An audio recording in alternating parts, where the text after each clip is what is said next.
وقد ذكروا ان ملك الموت كان صديقا لسليمان بن داود عليهما وعلى نبينا الصلاة والسلام، وكان يجالسه متمثلا في صورة جميلة.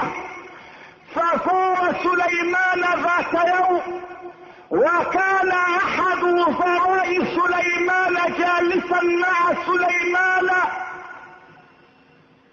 فلما انقضت زيارة ملك الموت قال الوزير لسليمان: من هذا الذي كان يجلس ثم انصرف يا نبي الله؟ قال سليمان للوزير: ولماذا تسأل هذا السؤال ايها الوزير؟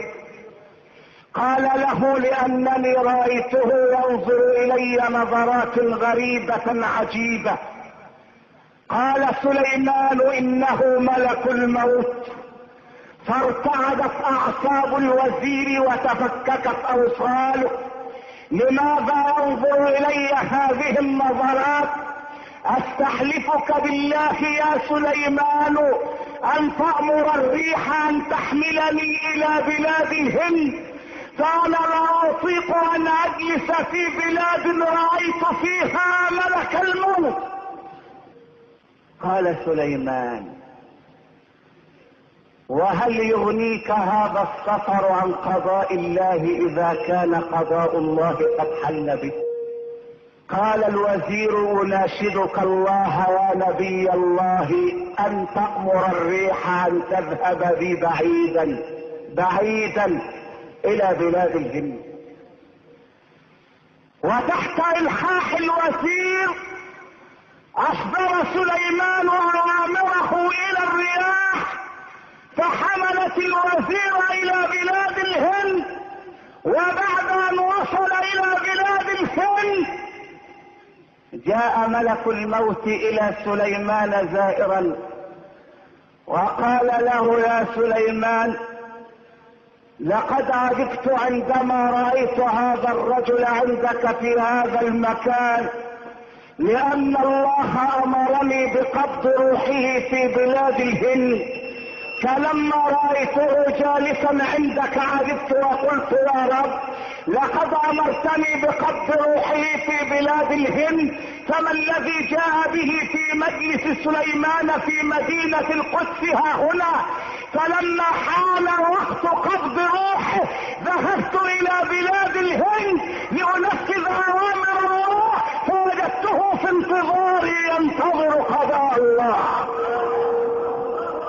اينما تكونوا يدرككم الموت ولو كنتم في بروج مشيدة، وما تدري نفس ماذا تكسب غدا، وما تدري نفس بأي أرض تموت، إن الله عليم خبير.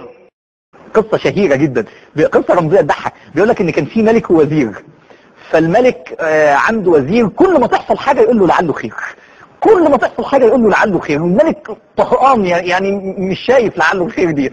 فالملك طلع بيصطاد، فالرمح عمل في صباعه جرحه قطع له صباعه، فالوزير قال له لعله خير. فاتجنن الملك، قال لهم حطوه في السجن، فقال له لعله خير. فحطوه في السجن. بعديها باسبوع الملك طلع يصطاد، جاي يصطاد، طلعت قبيله من القبائل الهمجيه اللي عايزه تقدم قرابين للنار بشر، فمسكوا الملك وعايزين يقدموا قربان، فخلاص بقى كتفوه هيحرقوه، لقوا عيب في صباعه، قالوا عيب نقدم قرابين فيها عيوب، فقاموا فكينه وماشيينه لعله خير. فقام راجع للوزير طلعه، قال له: طب انا عرفت لعله خير ليه، لكن انت لما دخلت السجن قلت لعله خير ليه؟ قال له: يا مولاي، ما انا لو كنت معاك كانوا خدوني انا. تعرف تبص للحياة بفكرة لعله خير؟ تعرف تبص للحياة بالآية اللي بتقول: وعسى أن تكرهوا شيئا وهو خير لكم؟ انت عارف انت لو كتبت الآية دي وعشت بيها خلاص والله 3/4 همومك تزال. العليم الحكيم الرحيم. انا راضي يا رب، انا راضي عن افعالك يا رب. وداود وسليمان إذ يحكمان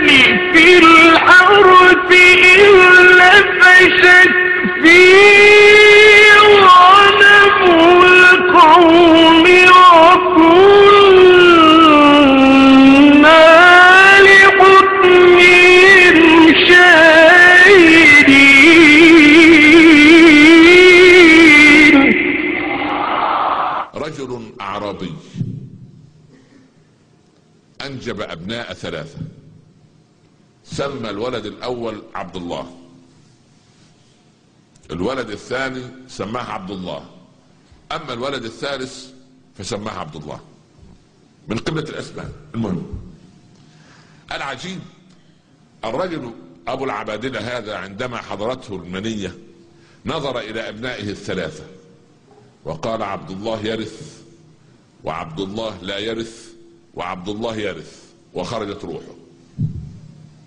اب مريح هذا، اب قمة الراحة ما شاء الله. عبد الله يرث، عبد الله لا يرث، عبد الله يرث، يعني ترك مكيدة بين الابناء. كل ولد يقول ايه؟ ابويا كان ينظر اليه ما قال يرث، لما ينظر اليك ساعات قال يرث وكذا. قالوا ماذا نصنع؟ دفنوا ابوهم، قالوا نروح نذهب لقاضي القضاة. فين قاضي القضاة؟ في المدينة. تركوا شمال الحجاز وتوجهوا الى المدينة. في الطريق وجدوا اعرابيا ضل بعيره، فالاعرابي قال لهم هل رأيتم بعيرا لي قد شرد؟ قالوا لا والله. فتركهم. نادوا عليه قالوا تعال هل بعيرك اعور؟ قال نعم. الثاني قال له هل بعيرك ابتر ذيله مقطوع؟ قال نعم. قال الثالث هل بعيرك ازور يعني مايل على جنبه؟ فرح الرجل قال نعم. قال والله ما رأينا بعيرك. لا حول ولا قوة الا بالله. قال لا بد ان اخذكم الى القاضي. قال احنا اساسا رايحين للقاضي، تعالوا معنا. دخلوا على القاضي، عرض القضية. قالوا والله القاضي قال لهم ايش عرفكم انه اعور؟ قال له ايها القاضي رأيته يأكل من جانب من العشب ويترك الجانب الاخر، فيأكل من العشب ناحية العين المبصرة، اما الجانب اللي العين فيها عوراء فهو لا يرى العشب، يأكل من ناحية، مع ان البعير مؤدب يأكل اولا كل مما يليك، يأكل البعير مما يليك. سبحان الله بالفطرة. طب ليه قلت انه ابتر؟ قال ما هو لو كان له ذيل كان بعره يتناثر على الرمال، لكن بعره رأيته أكواما أكواما فعلمت أنه مقطوع الذيل فقلت أنه أبتر. طب وليه قلت أنه أزور؟ قال دي بسيطة خالص، وجدت عمق أخفافه في الناحية اليسرى أشد عمقا من الناحية اليمنى فعلمت أنه إيه؟ مايل على جنبه. قال يا رجل ليسوا بأصحاب بعيرك، ما قضيتكم أنتم؟ قال احنا قضيتنا قضية، دي مشكلتنا مشكلة. ابونا رحمة الله عليه سمانا عبد الله، واخويا هذا عبد الله، اما اخويا الثالث ده عبد الله ايضا، وهو يموت قال عبد الله يرث وعبد الله لا يرث، ومات الرجل. القاضي اول مشكلة تجيله بهذا الشكل عجيبة، فقالوا انتم ضيوفي الليلة، تصلي الصبح ان شاء الله وتجوني الى دار القضاء او المحكمة او المكان اللي ناخذ فيه، وبعدين نحل المشكلة والمعضلة العجيبة هذه. دخلوا الغرفة لان ذكاءهم يقفز منهم. قال احدهم انتبهوا ان عينا تتجسس علينا. يا الله، اكتشفوا انه في ايه؟ كاميرا مراقبة في الغرفة. دخل الخادم باللحم والخبز لعشاء الضيوف، مد الولد الاول الابن الاول مد يده قال انتظروا لا تأكلوا، هذه لحم كلاب. الله يا الله. الثاني نظر لأرغفة الخبز قال والتي خبزت هذا الخبز امرأة حامل في الشهر التاسع. ده طبيب امراض نساء، سبحان الله لا اله الا الله. الثالث فجر قنبلة من العيار الثقيل قال والقاضي الذي سوف يقضي بيننا هذا ليس ابن حلال.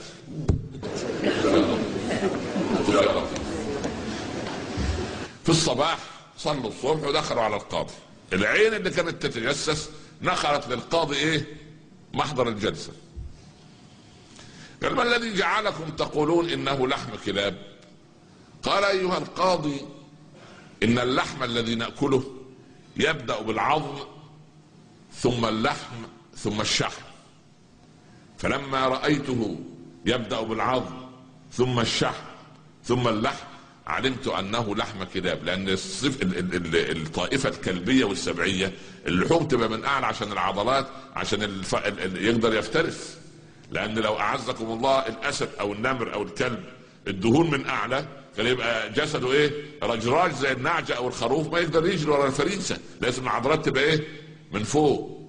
نادى القاضي الطباخ: تعال يا ابن الحلال، ماذا صنعت؟ قال له: قلت لي بعد المغرب ان عندنا ضيوف من البادية والقطيع قد تأخر، فما رأيت الا كلب الغنم فذبحته. فطلع الكلام ايه؟ مضبوط. طب وانت للتالي لو قلت ان الارغفة دي خبزتها امرأة في الشهر التاسع، ايش عرفك؟ قال له ان الارغفة وجدتها منتفخة من ناحية وملتصقة من ناحية، والمرأة في التاسع بطنها امامها فلا تستطيع ان تميل يدها الى الفرن لتدير الرغيف حتى يستوي من جميع نواحيه، فالناحية اللي من ناحية النار انتفخت والناحية اللي بعيدة عن النار ايه؟ التصقت. القاضي سأل: مين يا اخواننا اللي خبزت؟ قال: ام فلان. ام فلان دي قالوا حامل في التاسع. نأتي للكارثة الايه؟ الثالثة. قال: وما الذي اعلمكم انني والعياذ بالله لست ابن حلال؟ طيب نقول لكم الحل المحاضرة القادمة ان شاء الله. ساكتين ولا مش عارف؟ انتوا نايمين ولا صحيين؟ وانا مش شايف الضوء ده، المطر ارى انواركم ان شاء الله.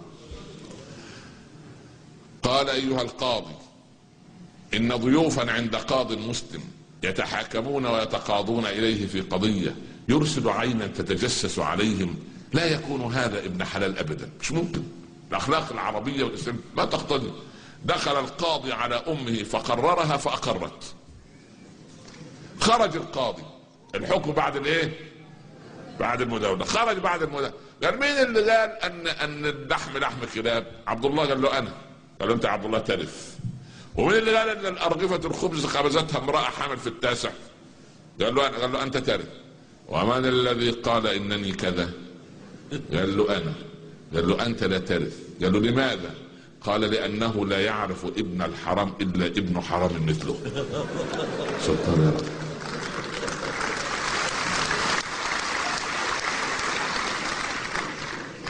انتوا تصفقوا للقاضي ولا لابن الحلال؟ تصفقوا من يا اخوان. ذهب الاثنان ليسألوا امهم: يا امنا مين عبد الله هذا؟ الثالث: قلت: والله كان ابوكم خارج من المسجد وجدوا امام المسجد مر فجابوا فتبناه، يعني المهم يعني من 30 سنة جاءني رجل موظف مسكين قال: يا شيخ العمارة البناء اللي احنا فيها جاء لها قرار اسمه اخلاء اداري، لازم يخليها عشان هيهدموها لانها خلاص على وشك ان تسقط على من فيها. قلت له: شوف، ليس لك الا الله، روح كده صلي وادعو واكثر من لا حول ولا قوة الا بالله، والله عنده خزائن كل شيء. الرجل لم يعجبه الكلام، هو كان يظن اننا ايه؟ يا اما نجيب له بيت يا اما نتصل باحد المحسنين يعطيه بيت، لكن لا اتصلنا ولا اعطيناه، وقعدنا نكلمه في كلام هو الاول اعتبره كلام ايه؟ كلام الدراويش. قال يعني، فقال ساخرا: يعني انت تقول لي وما من شيء الا عندنا خزائنه، يعني ربنا عنده بيوت؟ قلت: ايوه ربنا عنده بيوت. مشي طبعا صار وهو ايه؟ انا متخيل ماذا يقول في ذهني عني. قبل ان يهبط السلم يأتيني هاتف تليفون، واحد من اهل الخير قال: يا شيخ انا بنيت عمارتين لوجه الله، لو عندك حد مسكين ابعت بس بطاقة معه واحنا نسلمه بيت كده من غير ايه، يسكن شقة يسكن فيها من غير شيء.